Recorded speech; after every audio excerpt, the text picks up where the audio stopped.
dedicated to delivering value and interpreting great books from around the world. Hello, this is Sally's Book Club. I'm your host for this book. Today, I'll be interpreting for you the book titled The Nazi Doctors, with the subtitle Medical Killing and the Psychology of Genocide. Hearing that subtitle, you might find it strange. After all, a doctor's calling is to heal and save lives. How could that connect to slaughter and genocide? In fact, during World War II, Nazi Germany systematically slaughtered Jewish people, and doctors played a major role throughout the entire process. Take the notorious Auschwitz concentration camp. When trainloads of Jewish people arrived, their life or death was decided by doctors. Doctors determined who lived and who went to the gas chambers. They even developed the poison gas formulas and new killing methods, like injecting phenol straight into people's hearts. Frankly, without the Nazi medical establishment's involvement, Germany's genocide plan might not have unfolded so efficiently. This raises a haunting question. Why would healers sworn to save lives design killing tools to slaughter Jewish people? How could ordinary people become so evil? That's exactly what author Robert J. Lifton explores in The Nazi Doctors. Lifton, an American psychohistorian, previously served as an Air Force psychiatrist in Japan and Korea. Before studying Nazi doctors, he researched Hiroshima survivors and Vietnam War veterans. As a Jewish man, Lifton inevitably turned his attention to the fate of Jewish people. He focused on Nazi doctors because earlier concentration camp studies simply painted them as monstrous demons. But Lifton felt this oversimplified explanation couldn't account for genocide on such a massive scale. What truly fascinated him was understanding the actual role these doctors played at Auschwitz. Why did they transform from healers into killers? What psychological journey did they undergo? To find answers, between 1978 and 1980, Lifton traveled to Germany, Israel, Austria, Poland, and interviewed 29 Nazi doctors and 80 Holocaust survivors in depth.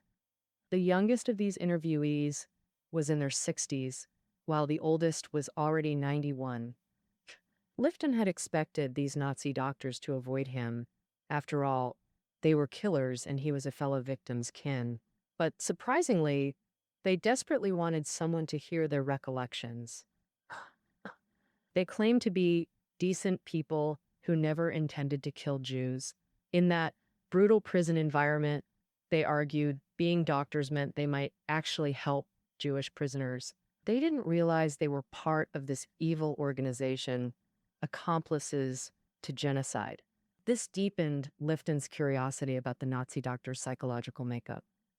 After the interviews, Lifton returned to America and wrote The Nazi Doctors.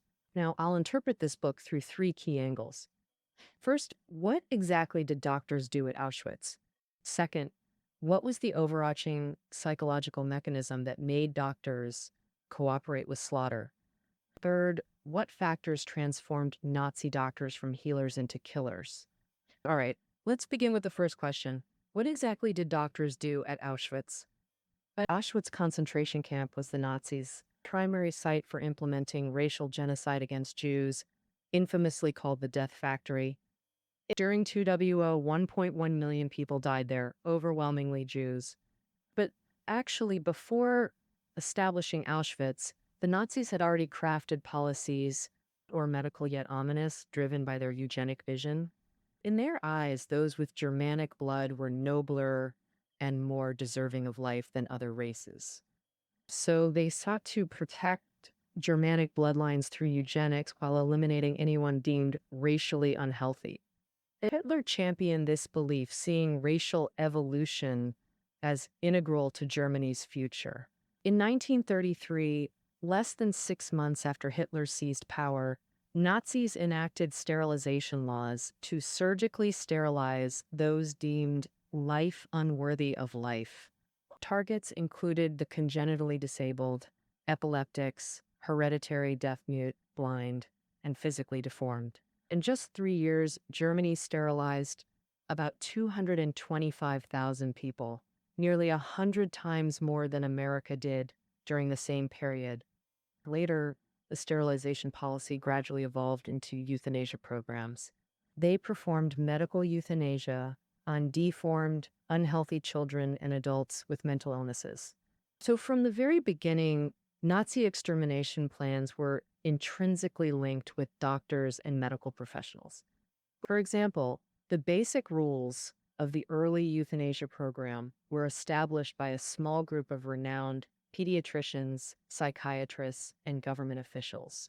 They required nurses to report newborns with congenital deformities or diseases.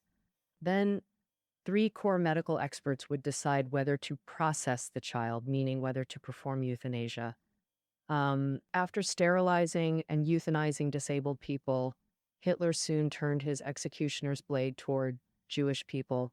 He believed Jews represented cultural annihilation to the Germanic race, racial pollution, parasites, and viruses. Since the Germanic race was infected by this Jewish virus, treatment became necessary. And the treatment method was to kill all Jewish people. Here, treatment was a medical term.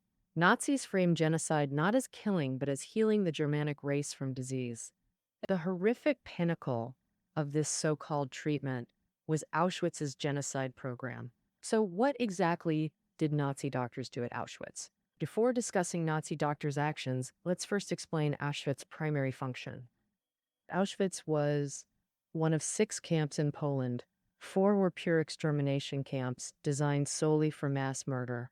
Prisoners transported there were almost always sent directly to gas chambers. But Auschwitz was different. Both extermination and labor camp where prisoners primarily did forced labor. With war approaching, Germany needed massive military supplies. These prisoners became slave laborers for arms manufacturers. Thus, the camp first screened imprisoned Jews to identify who was healthy enough for labor and who was incapable of work. Those deemed unfit were sent to gas chambers. But who decided who lived? Those who decided who was to be killed were the SS troops in the concentration camp. Marianne, a survivor who was a doctor, she still remembers the scene when she was first sent to Auschwitz. In 1943, 17-year-old Marianne was crowded into a filthy freight car with many others heading to Auschwitz. They arrived at night to find uniformed men and SS soldiers standing on a ramp, shouting at them to throw all their belongings down. Then prisoners lined up after disembarking, formed rows of 5, and walked one by one past the doctor on duty. Marianne heard rapid shouts. She said, "You go, you take the truck, go, you walk, you take the truck." She saw the doctor pointing with his thumb. Right meant survival and forced labor, left meant death. Those gestured left boarded trucks bound for the gas chambers. This task had a specific name, the ramp. Ramp duty was the primary work for doctors inside the camp. Typically, about 7 doctors rotated through these shifts daily. Doctors questioned prisoners about age and occupation, examined their health to decide fitness for labor. For a train carrying 1,500 people, 12 to 1,300 went to gas chambers. Only the young and strong were kept. One survivor saw the entire selection as an elaborately designed medical deception. Doctors were central to this fraud. To make selections deceptive and prevent resistance, Auschwitz Medical Unit sent ambulances and Red Cross-marked trucks to the ramp during arrivals. Unaware, Jewish prisoners willingly boarded these trucks, even lying about illnesses to get on, only to be taken straight to gas chambers. Many survivors later realized they'd personally sent relatives to their deaths on those trucks.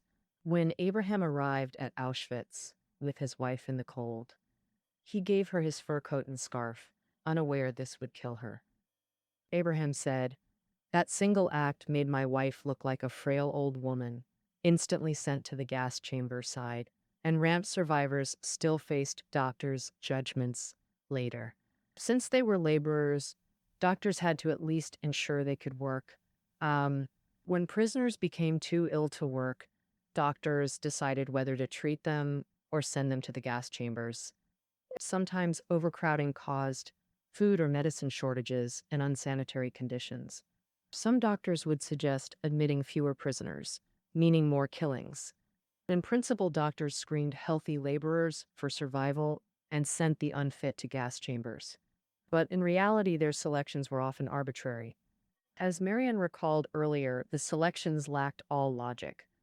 When she had typhus, emaciated and dying, doctors didn't send her to the gas chamber. Yet they took healthy prisoners who'd survived 5 or 6 months. So, after explaining the selections, you might wonder, was this doctor's main role at Auschwitz? Indeed, selections were their primary duty. As this regulations mandated, only doctors could perform selections, no one else.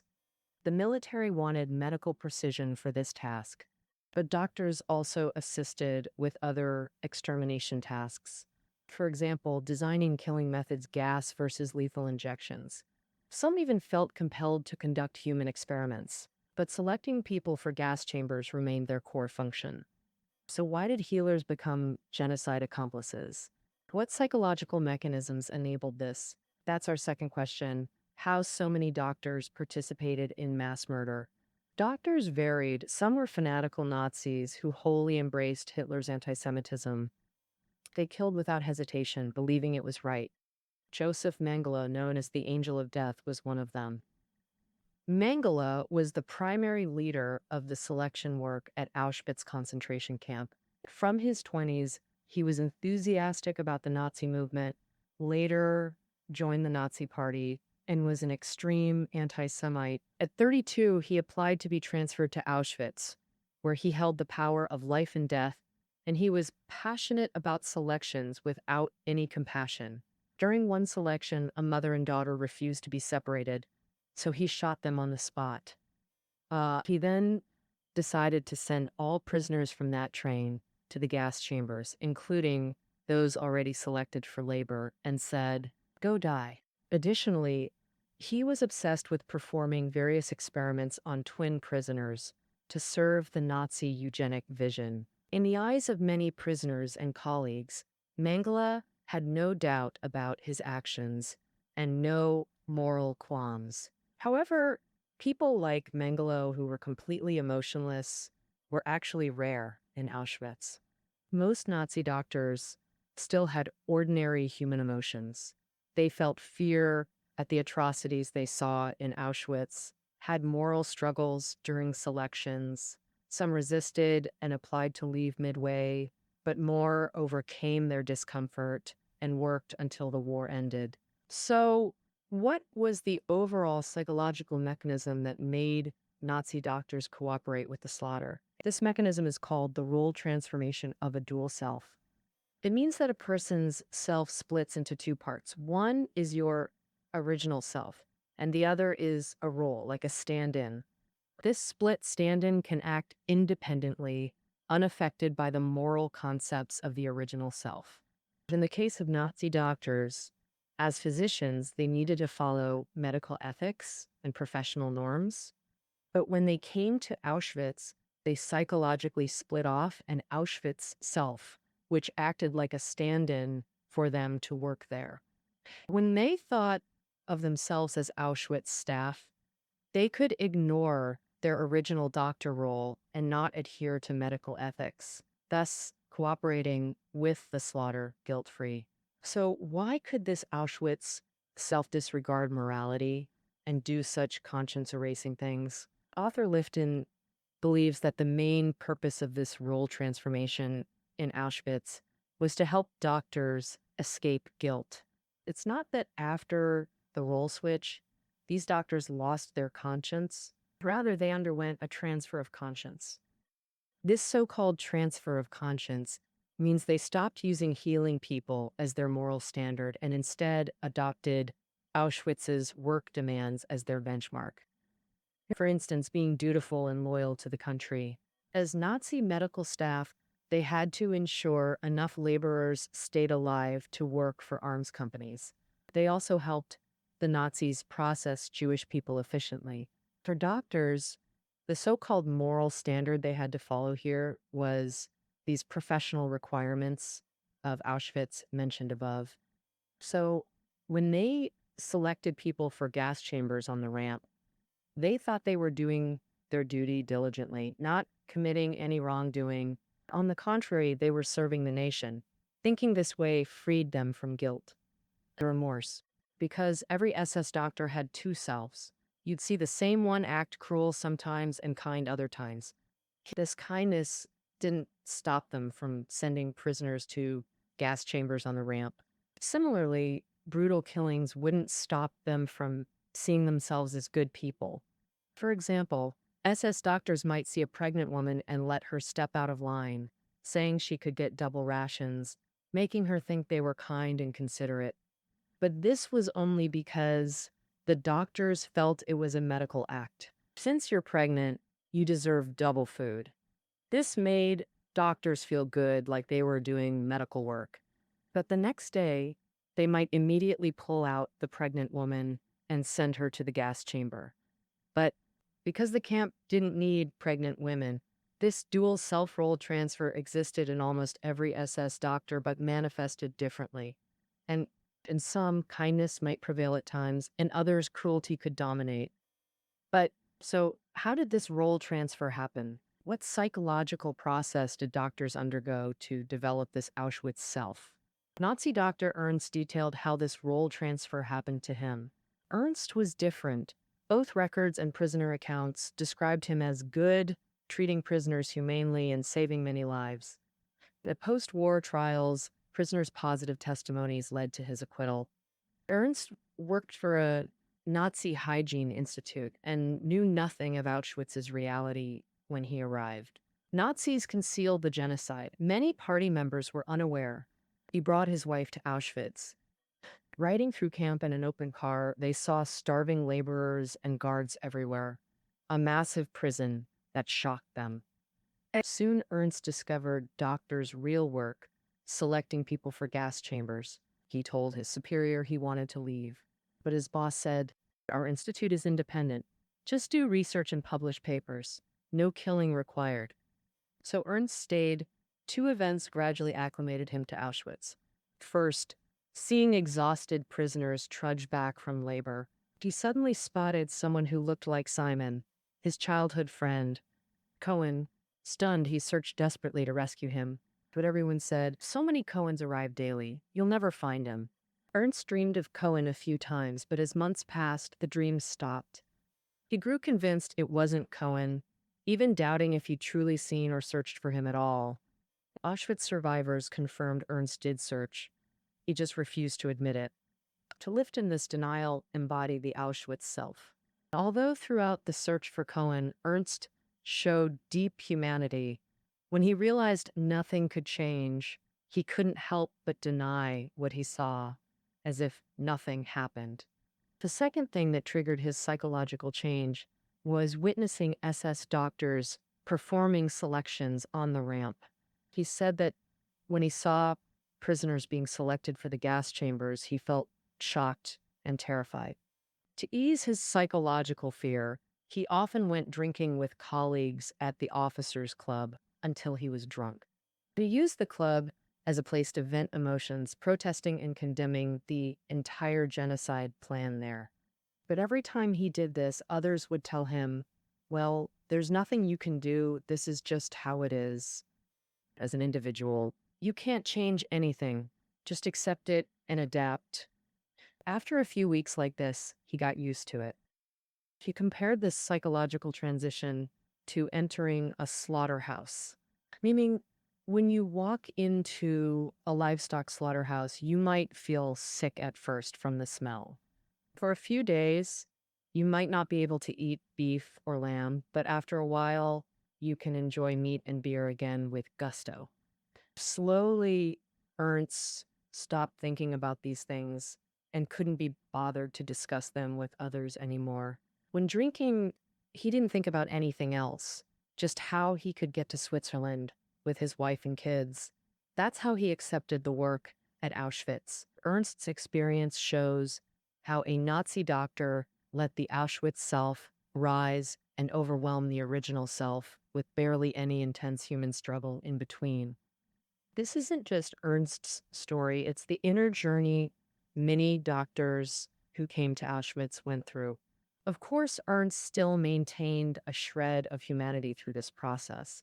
Later, when superiors ordered him to perform selections, he firmly refused. He even approached higher leadership, saying he couldn't do selections, so he stayed at the Hygiene Institute. But most couldn't hold out like that. Many felt uncomfortable when they first arrived at Auschwitz, but veteran staff found ways to help newcomers adapt to the environment. They later, many of them unsurprisingly, ended up participating in selection work. All right, so we've covered how the core psychological mechanism for doctors' complicity in genocide was this dual self role transformation. One function of this role switch was helping doctors shed guilt, allowing them to better facilitate mass murder. So, why did this role transformation occur specifically at Auschwitz? In other words, what factors at Auschwitz promoted this psychological shift? That brings us to our third question. Earlier, I explained how Nazi doctors underwent dual role transformation during genocide participation, enabling them to work at Auschwitz with clear consciences. Was this because they were inherently cruel monsters? Obviously not. Dr. Ernst's case shows they weren't completely devoid of humanity. Lifton argues psychological role transformation occurs because people must adapt psychologically to survive extreme environments. If an environment is extreme enough, yet someone chooses to remain, role transformation becomes essential. So, what factors specifically drove Nazi doctors toward this dual role adaptation? First, many doctors were already inspired by national revival ideology before entering Auschwitz. As mentioned, German medical circles strongly advocated eugenics, seeking racial evolution for national renewal. Though many found Jewish slaughter extreme, reviving the Germanic race held strong appeal. These medical actions also served their scientific research ambitions. They hoped to achieve personal career success through this nationwide movement. Take Dermot, a young doctor in his 20s from a Nazi-connected family who joined an SS medical officer training program. He was later assigned to Auschwitz. Colleagues told him he could conduct research and complete his doctoral dissertation there. So he went. On his first day seeing the selection ramp, he vomited. Later, Mengele personally mentored him, brainwashing him daily. See, in urgent wartime, one shouldn't obstruct grand goals like Germanic victory.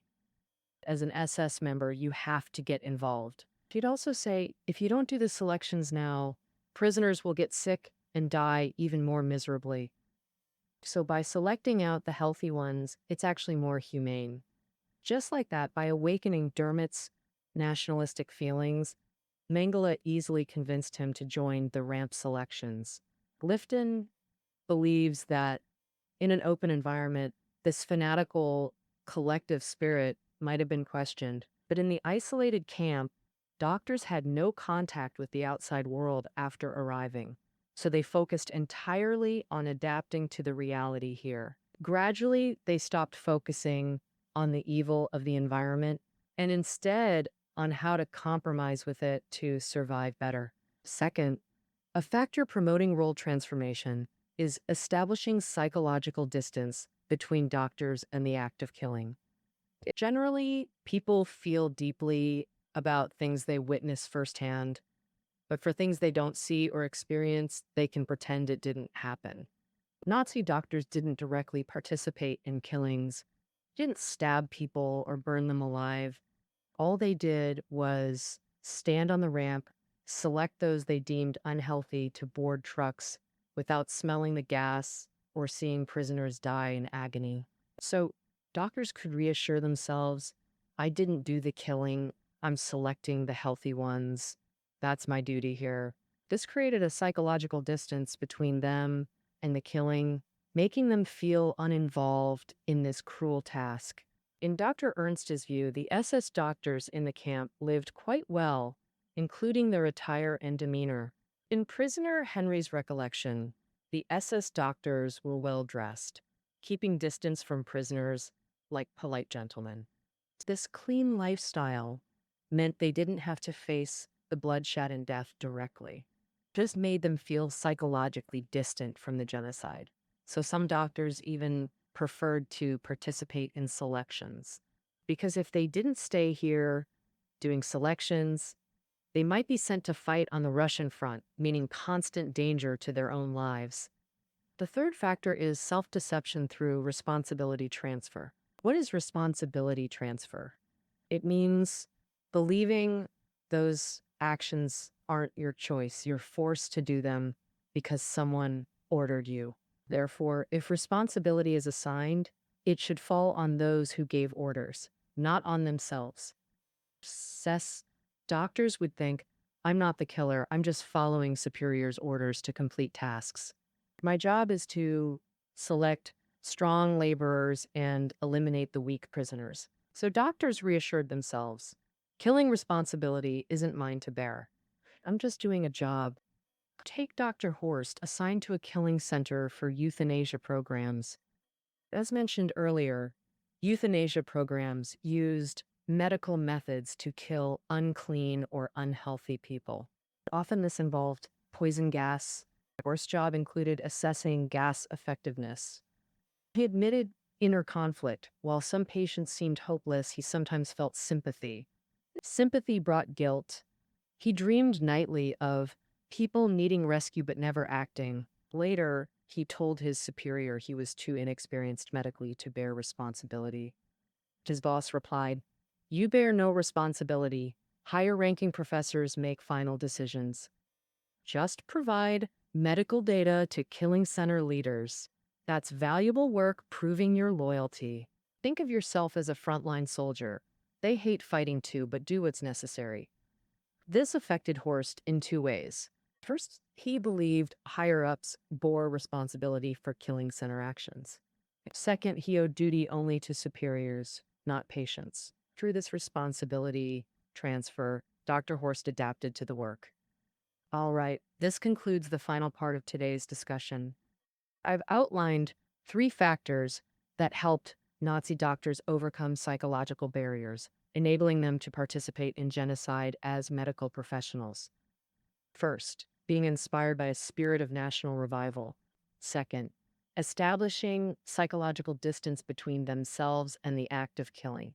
And third, self-deception through responsibility transfer. Now let's revisit the core themes of the Nazi doctors. Author Robert J. Lifton sought to answer why healers abandoned humanitarian principles to willingly participate in Nazi genocide. Through interviews with Nazi doctors and victims, Lifton found many former perpetrators harbored deep guilt and shame, rarely speaking of it, instead silently self-condemning or numbing themselves to memories. Lifton identified the dual self-role transformation as the key psychological mechanism enabling doctors to conduct ramp selections, meaning at Auschwitz, they psychologically split off an Auschwitz self to replace their original identity. This allowed them to bypass medical ethics and cooperate with genocide guilt-free while working there. They emphasized that participation didn't mean they were inherently monstrous.